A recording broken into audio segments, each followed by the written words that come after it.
I guess you'll see me on my ride.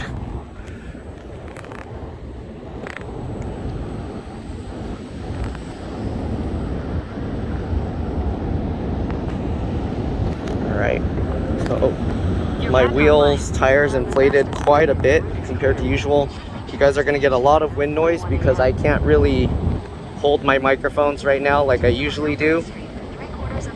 So we'll see how it goes. The placement of the microphone on this with the case is not too good. I notice when I record stuff, I keep forgetting and I accidentally cover up the microphone. So I need to figure out a way to kind of resolve that issue. Yeah, because that thing gets pretty loud, or it muffles the sound and it doesn't sound good. I don't even know if you guys can hear me right now, but I guess we'll see how it comes out. Alright, got someone in the live. So we're riding the electric unicycle home. Alright. Oh, I probably should have changed the GPS. I need to change the GPS into bicycle mode. Give me a second. Because right now, hold on, secondary camera. So I'm holding a phone and a camera right now. And I guess I'm holding two phones technically, but using one as, I guess I'm using both as cameras. One to live stream and one to just get a better quality video, because usually when I live stream the video is not too great. So you guys will get to kind of watch both and compare them. Wow, it's dangerous. Okay, and my wheel right now is inflated a lot more than I've had it before, so it's a pretty bumpy ride compared to usual. Stiff ride. I just got to absorb it all with my knees. But, yeah. Alright. Not too bad. What happened to my GPS? I don't know where I'm going now. My GPS disappeared. I'm gonna have to probably open it up again. So give me a second. This is getting complicated. So I can see where I'm going, because going with two phones makes it more difficult. Alright, and sorry if the sound is all messed up or muffly, if you can't even hear me. I can't really hold the microphones to help with that right now.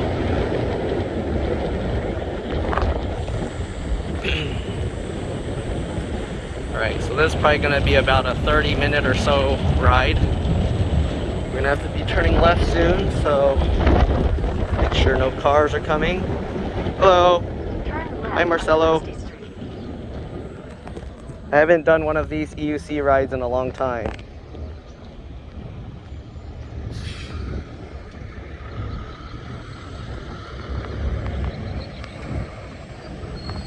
Alright, let's see here. I don't know who's, if people stay in the chat or not. It's hard. Sometimes the counter is wrong. We'll see how the signal for my cell phone holds up too, because the last few times I tried, when I do 5G, it randomly cuts out. You can see gas here is $5.79 a gallon, $5.99 if you pay credit, $6.09, $6.29 if you get premium. Crazy prices. All right.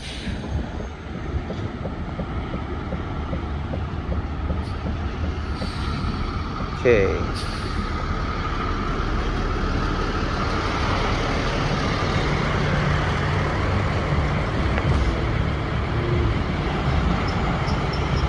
Alright, we're at a stoplight now, so we're here. Hello! Welcome to the live stream. I don't know if anyone's gonna stay. I haven't done one of these in a long time, so I don't have the core group of people that usually follow my EUC lives, but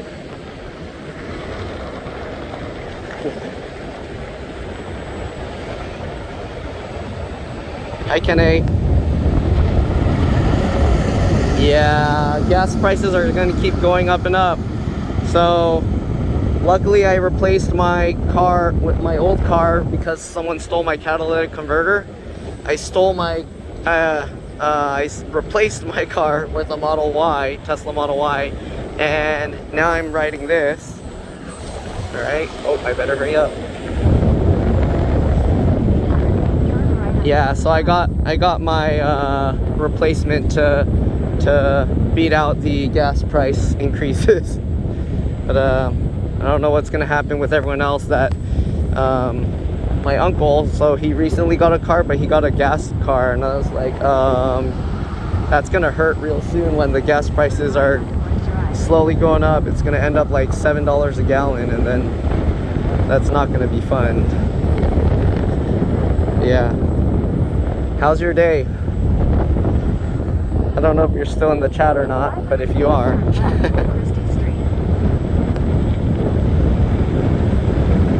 And I don't even know what you guys can hear because of the wind.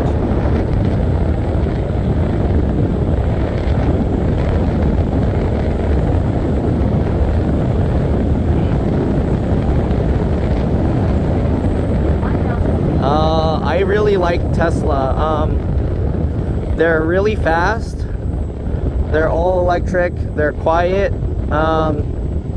Their build quality, I mean, that's a known thing where it's kind of, they're just pumping them out really fast. So they've been known to have issues. I had a few issues with mine that I need to bring it to get fixed. I had a third row option, so I added 2 extra seats in the back, so my Model Y is a 7-seater.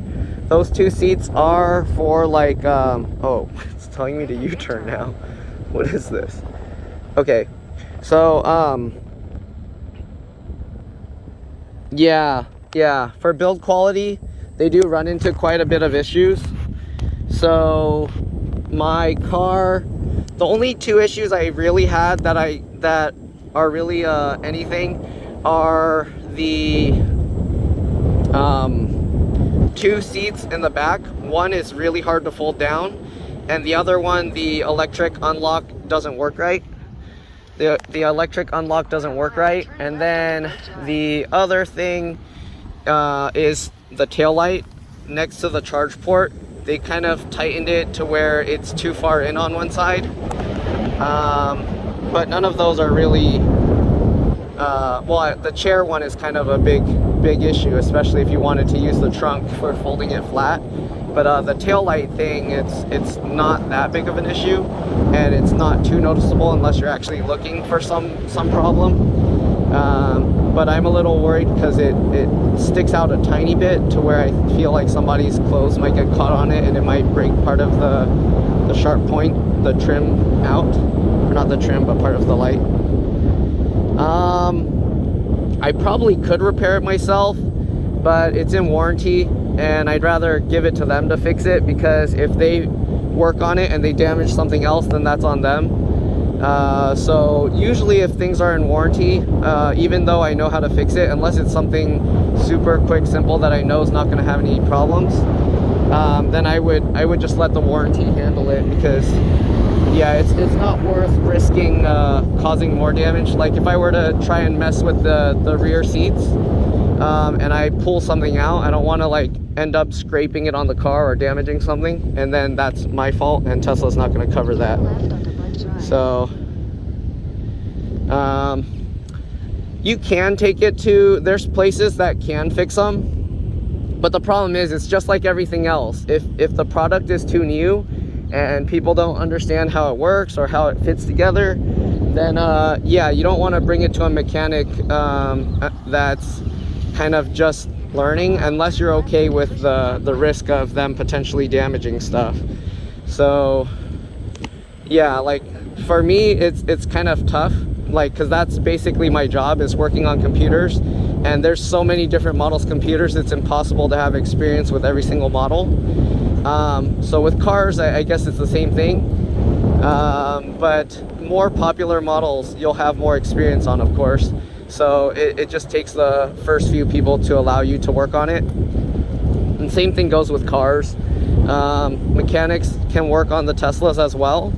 It's more just the car is expensive, and they're kind of scared to do it because they don't know what they're doing, since it's like something new.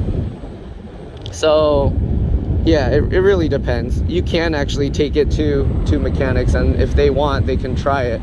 But again, because they don't know the product, they're not trained to work on the product, it's kind of up to you if you want to take the risk of letting them try and figure it out in your car.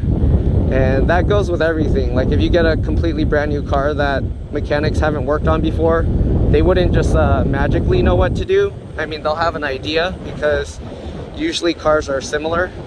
But when it comes to like Tesla, and unless they've at least worked on like one or two, they'll kind of get scared because they're expensive, and yeah, you never know, there can be a lot of new things going on with it.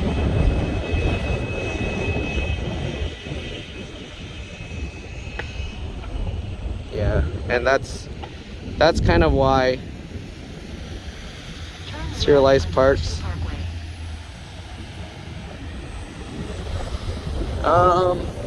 It really depends what you're getting replaced or repaired, because right now, like with catalytic converters and stuff, they put like the people are putting the VIN and stuff onto the catalytic converter because there's so many are getting stolen. So it really depends. But the Tesla stuff, as far as like repairing stuff on your own, so far I haven't heard them void any warranties from replacing your own stuff, unless it's like aftermarket, to where it's not for the car or something, or like Tesla didn't design it for the car, so they're putting something that that affects the driving. The only one case I've heard is someone tried to add like snow tracks or something to their car, and then they screwed up the drive unit, and I think Tesla voided the warranty, but I don't know what happened after that. I think they talked about it on their YouTube channel, and then I think Tesla changed their mind, but I don't remember it. I could be wrong. And yeah, as far as like Tesla taking time to repair stuff, I mean, that happens with a lot of cars. So you kind of think of it as like, because they're producing so many, they don't really have extra parts to just send all over the place, so it takes a bit of extra time. Like nobody's buying like billions of all these like Porsche Taycans at the same time. So yeah, so, but I'm pretty sure if you were to try and get a Porsche Taycan repaired, it would also take you a long time. So it's not so much Tesla, it's more like the limited production and things like that, because they can't keep up with it. So yeah, so I don't know. I'm pretty sure if you tried to repair a Porsche Taycan, you'd have a similar issue. It wouldn't be something where you can just, hey, there's a free hammer on the ground, but I don't know where I would put it. I passed it for a while ways now. I don't know why it's showing 0 people are in the thing, because I mean, you're here obviously.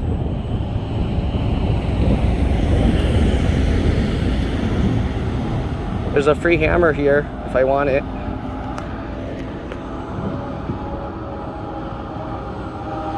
Let's see. Okay, let me try and grab this hammer because why not? And where can I put this? In this pocket. Okay, we got a free hammer. Oh, sorry. Now my pant pocket's gonna get all. Hopefully I won't get in trouble. Like someone will think I'm bringing it to go smash something. I mean, I got it on video that I just picked it up from the street, so I have proof that I didn't bring it from my house to go smash something up. They'll be like, how do we know you didn't plant it there?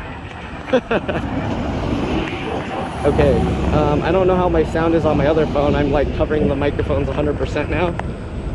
But yeah. Yeah, I've watched a few things. It's weird because I do computer repairs for a living, and I guess because I don't look for the stuff that they look for to replace, I kind of don't understand as much the problem with the, or at least I don't feel the effects as much as far as the right to repair stuff goes. Because for me, if I need specific parts, I just get them.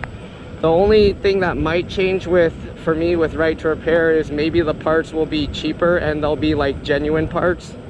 or maybe they'll be more expensive and they'll be genuine parts, but either way, I'll have for sure genuine parts, as opposed to like right now, I can't tell if they're genuine. As long as they work, they work. That's the only thing. But yeah, I haven't really had the effects of, and I kind of understand how it makes it more difficult for the company. So I kind of look at both sides. And if you're building a custom chip for like, let's say for a MacBook, and there's like multiple of those chips on the board, they'll either have to overproduce like a bunch of those chips and kind of determine how many they're going to need in advance, because starting up production to just make a few is super expensive. So it's not something where they can go, oh, somebody broke a screen, let me just pop out another one. Once they start up production, it's very inefficient to just make a few. You want to make like thousands, millions, or whatever. So I kind of understand like the problem where the right to repair stuff comes from, where both sides are kind of, the company doesn't want to make like a bunch of extra stuff to just store somewhere. Like imagine having to store 1 million custom parts somewhere. It costs a lot, first of all, and then second, you have to have a place to put it. And if you got like every single model where you need little custom components, that's like super expensive to store, super expensive to produce, and it's very difficult to determine how many replacement screens additional you need to make, how many additional like capacitors and all of those things you need to make, especially if they're custom. It's one thing where in the past, usually people would make like use generic and they would just make it work. But when you want to do like custom size, custom fit, custom everything, make everything exact spec to size, and it only works with like a few models, it makes it very inconvenient, very difficult, and very expensive to store all that stuff. So Aaron, yeah, so where right to repair comes in, I kind of understand both sides, and I feel really bad for the companies that are being told they have to make extra parts so that places like me can repair things, because I understand the other side as well. It's not a simple thing to just have all those extra parts lying around ready to like ship to people that need have broken stuff to put new parts in. Like let's say you own all these cars, and then you need replacement windshields and stuff. It's difficult to store like custom windshields for every single car, and it's very expensive, and you can't just make one windshield and then stop, otherwise that's very cost ineffective. So I don't know, I might get people that are mad at me saying, hey, I'm like messing up the right to repair movement or whatever.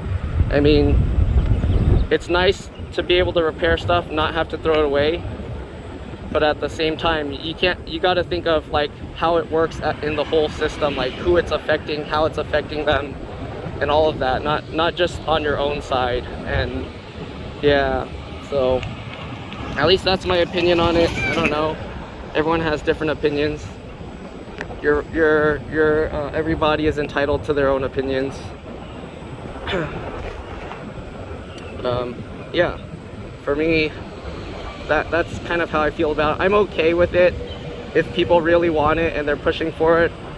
I mean, I'm okay helping with it, but at the same time, I see the problems with it as well. And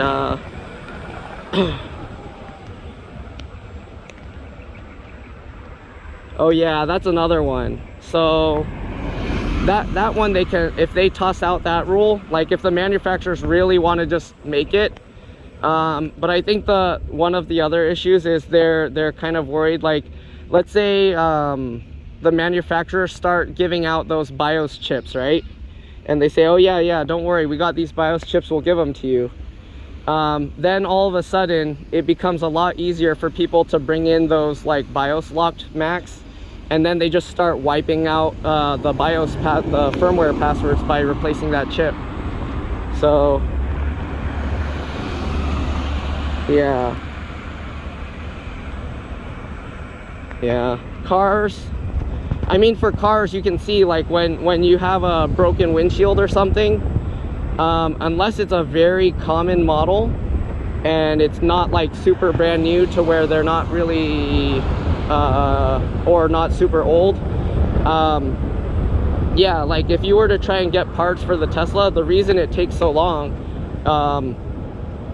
they're pretty much like, they have so many, they're already making for all the cars they're making, and then on top of that they have to produce a lot more for the other cars, so they can't just ship a bunch of extras to every single service station, every single like repair shop and things like that. It's they're already like selling every single car they can make, so unless their glass production is faster than everything else or something like that, then they can pump out a whole bunch of extra windows. But again, they would still have to like ship them all over the place.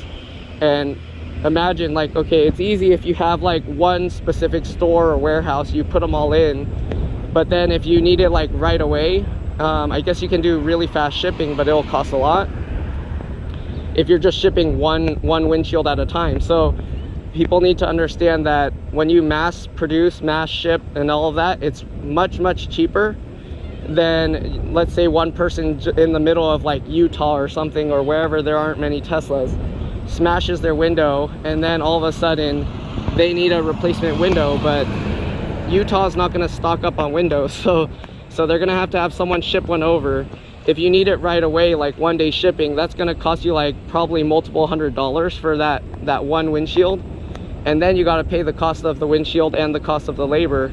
And that itself is another problem, is training somebody to replace the windshields on these Teslas. So we're just passing the Tesla, I think that's the service station, or at least it's where you do like the paperwork and stuff. So yeah, so it's not a simple issue to resolve. It's very complex. Most people only see it on the outside. You can think of it too, like even like Walmart, Costco, things like that. When they sell stuff, usually they'll sell it in a bunch of stores at once. So in order to even sell the products, they have to be able to produce enough to throw it into every single store. It's not something where they'll just be like, oh yeah, one store has this item but none of the rest have it. So people will be like, hey, why doesn't my store have this? Why doesn't my store have this? And it becomes like an issue. So it's not an easy thing to accomplish. I mean, they can see, I guess they can go in their records and see how many cars are being shipped to which locations, so they have an idea of which locations need it more. But yeah, it's not a like easy thing where you can just be like, yeah, we need like 100,000 more windshields to store in Fremont, because that's where most people have Teslas. So it's a tough problem to resolve, and especially when you're using all those parts already for every car you make. Yeah, unless they're like, let's cut back some of the fully assembled cars and leave those as parts. But yeah, so that makes it more difficult. And the other issue is they're trying to keep upping their production. So when cars like break down or have issues, their priority is still pushing out a new car and selling it, because that's what the numbers are being focused on, is people are trying to see how many cars they can sell, how profitable they are, and things like that. So they kind of have more incentive also to make sure that the cars that they can fully push out are done. Yeah, but that goes for everything. It's not just a Tesla thing, it's not just an Apple thing, it goes for everything. Like I've had a few people ask me if I could repair TVs, and I told them, well, the TV, it's a screen, there's like a control board, and then you got the whole plastic frame. So they're asking like, can you replace the LCD or the panel, the screen panel on it? And I was like telling them the panel is basically like 90 something percent of the whole thing. So if you're going to be replacing that screen, you're paying for 90% of the cost of the TV. Then you got to add the shipping of the part, which in order to ship one TV screen to like an individual versus shipping like 100 TVs to a Costco, it's a lot more expensive to do something like that. So you'll end up paying the cost of the TV just to ship that screen. Like to ship a giant TV to a single person, unless you have something where people already get mad that Amazon, they're like, oh, Amazon isn't paying their workers enough and things like that. But imagine if you had to pay $100 or more for shipping just for your TV. Like people would say, heck no, I'm going to like Costco or something and I'll just pick it up myself. So it's very difficult to do that kind of stuff. And Amazon, the way they do it is they kind of just bundle everything in and just say, well, it's all on this route, so you just take it all on, go on this route and deliver everything on that route. But what is that? But yeah, as far as like they're still testing those LiDAR things. They haven't given up. Look, there's like a, I don't know, this like almost out here, there's a little mini bike thingy there. It's like a bunch of random stuff here. Okay, I'm gonna go. If anybody sees that and wants it.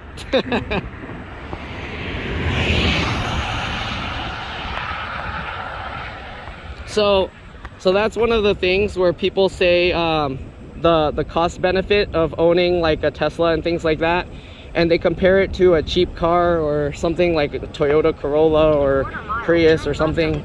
I mean, if your only point of getting a car is to drive it, for it to be efficient, for it to be like very efficient, where you get good mileage, it's gonna last you a long time, quality is good, things like that, build quality is good, then honestly, if that's the main goal, I feel like anyone that makes that argument should just buy a Prius, like a used or new Prius, plug-in hybrid Prius, whatever, like Prius, because so if that's the main argument about like Tesla being expensive, not worth running, because I understand Teslas are very expensive, and all that money that goes into the cost of the Tesla can be put into the cost of gas, and you basically be able to drive your Prius forever for free at the cost of a Tesla. So it's true, the cost benefit is not there, but most people, that when you buy a Tesla, you're not just buying it to go from point A to point B. It's not just for getting around efficiently, because I owned a Prius for a long time and I liked that car. It ran really well. I put on like over 100 something thousand miles on it. I bought it used with already 160,000 miles on it, and I think I put another 110 or 120,000 on it. And yeah, that car's really good. I liked it a lot. I wasn't planning to get the Model Y until my catalytic converter got stolen. So yeah, but in terms of that, like efficiency, cost of driving and things like that, definitely I would stick with a Prius if that was my main goal. But there's a lot more to the Tesla than just like driving efficiently and things like that. The driving efficiency, it helps reduce the cost a little bit, because even with my Prius, the Tesla is more efficient. So cost-wise, it costs a lot less. Energy-wise, it uses less energy to push the car around, even though it's a lot heavier. But yeah, in terms of like cost for like actual driving, like just for getting around, definitely the Tesla is very expensive, but I like it because of all the other things. So all the safety features that are in it, all the cameras, all the sensors, the parking sensors, the other sensors around it that let you know you're too close or you're following too close, all those other features. So if you're comparing those features, you have to end up getting a more expensive Prius, and then the cost difference isn't as crazy, but it's still pretty high. Okay, then you got the other features where my parents got a Prius Prime. That Prius Prime can only hold 4 people in it. So when we want to go somewhere and we have like 5 people, we have to take 2 cars. So then that cost effectiveness goes way down, because now instead of like saving gas and stuff with the 1 car, you have to drive 2 cars. So there's that cost saving as well. And then also there's the fun aspect of it drives really fast or quick. So yeah, and then you add in the nice stereo system. So the Tesla stereo system sounds really nice.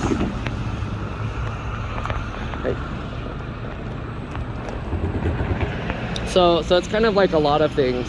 The stereo system's really nice. The amount of storage is very nice. You have like the front trunk, the rear trunk. You have like the under storage under the trunk.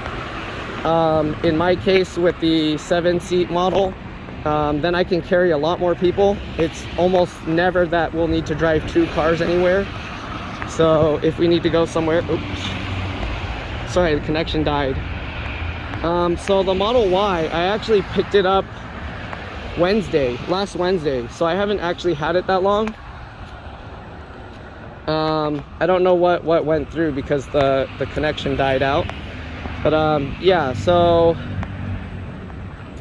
I've had it since Wednesday. I've been driving my friend's Model 3 before then, because since my catalytic converter got stolen and I didn't have a car to drive, that's what I was driving at the time. But yeah, in the time of owning the Model Y, I can already say, even between the Model Y and Model 3, the Model Y is a much nicer car. I mean, my friend has the older Model 3, so there is that difference. But even if I were to get the newer Model 3, the difference in added stuff like added seats and extra space and everything is really nice.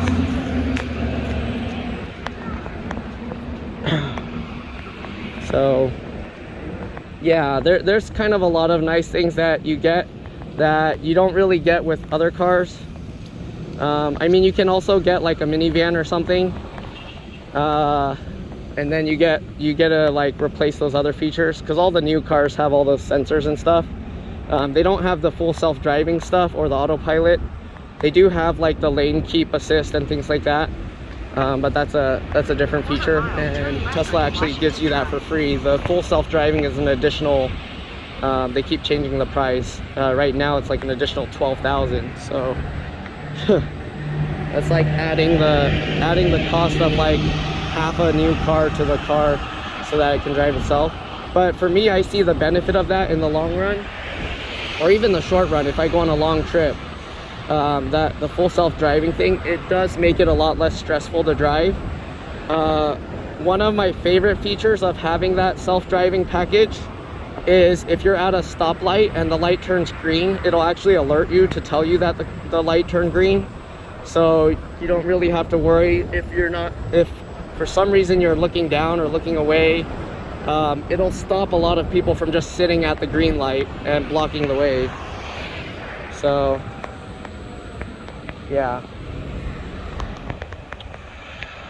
Turn left onto Washington Drive. But yeah, it's really fun to drive. I've been making like a lot of videos recently on it, and really like those videos I'm pretty sure are gonna end up paying for the car in the long run. So my Tesla Model Y, I'm pretty sure all the Tesla videos I'm making of it, all the videos I'm making of the car will eventually pay for that car. I'm pretty confident in that in the long run. unless I crash it and destroy it within before long. But yeah. So I put out, since Wednesday, I put out a few videos, and I'm pretty sure all those videos combined already made like $8 to $10. So that's like, it'll at least pay for all the energy because I've been driving it less efficient just for fun when I have passengers come in the car. When I drive by myself, I drive it a lot more efficiently, but when I'm driving with passengers, yeah, I don't drive as efficient because it's more fun. No crashing. Yeah, I'll try not to crash it. Right now I'm trying to build up the safety score, so if I crash it, it's because somebody else like ran into me, not because I did something. So yeah, you know, right now I'm wrapping my car because I like to practice safe driving, you know. That's why I'm putting the plastic, the rubber on it. In a quarter mile, turn left onto Russell Lane. Avoid the cones. Yeah, the car avoids the cones for me, I think. So we'll see. We got a cone right here coming up that I can crash into.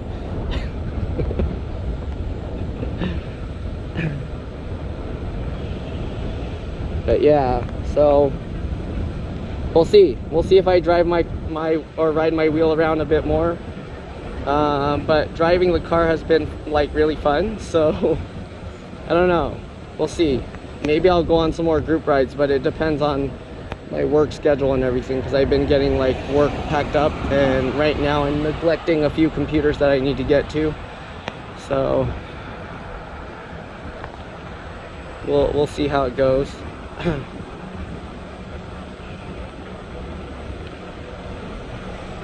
And currently, or recently, when I go to my partners in San Jose, I end up having like a lot of computers or larger computers. So if I ride the wheel and then it ends up he has like something ready that's too big or too much, then it makes it less convenient, because then I gotta go back and then I gotta take the car after. And that's kind of why I kind of haven't been riding it as much. Most of my riding in the past was actually to go somewhere, like I had a place I was trying to go. I wasn't just doing it for like riding around. I mean, I did ride for fun, but most of the times when I was riding the wheel, it was because I already had to go somewhere. So it made it convenient and fun at the same time. So, bigger backpack. No, I already had that cut out at 40 miles an hour. So if I get a bigger backpack, I'm gonna have to lose a lot more weight to make up for the difference in the weight of the computers that I carry. So I can't just go bigger and carry a bigger backpack. What I could do is I could get a little wheelie cart and pull it behind me or something. that might work.